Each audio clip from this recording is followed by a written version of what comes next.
Sir आप लोगों ने कई इलेक्शंस के दौरान प्लैंक उठाए, शीश महल ये वो, लेकिन अब तो उस पे कोई चर्चा भी नहीं करता और आप उसका कर क्या रहे हैं? नहीं देखिए, चर्चा ना कैसे उस नहीं पे कोई है, उसकी तो इंक्वायरी हो रही है। सीएजी रिपोर्ट हम विधानसभा में टेबल कर रहे हैं। इस सत्र में विपक्ष ने सदन चलने ही नहीं दिया, वरना इस सत्र में ही हम सीएजी रिपोर्ट लेके आ रहे थे और अगले सत्र में हम शीश महल की सीएजी रिपोर्ट टेबल कर रहे हैं।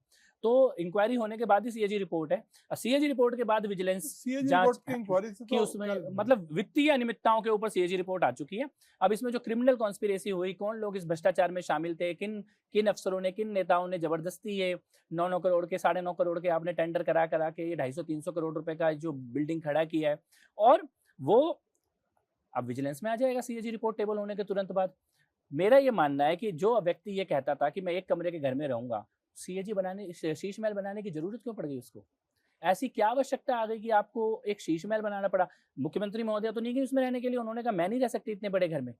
ये दिल्ली की जनता के पैसों का दुरुपयोग और है। वो तो कहते हैं आपने भी बड़ा शानदार घर बनाया। कैमरों के लिए खुला है पहले दिन। शीश महल में कोई कैमरा नहीं गया।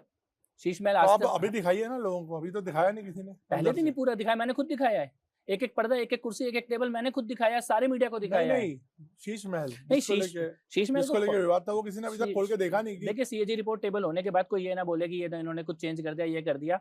हमने टच ही नहीं किया।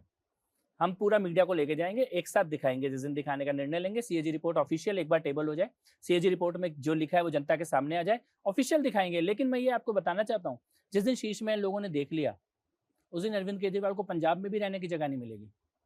पैरों के नीचे से जमीन खिसकने वाली है लोगों की। इस प्रकार दिल्ली की जनता के पैसों का ऐसा दुरुपयोग किया गया है, उसके उसके और भी शब्द जो मैं ऑन रिकॉर्ड कहना नहीं चाहता, लेकिन ये मर्यादाहीन दुरुपयोग था जिस प्रकार से शीश महल बनाया गया है।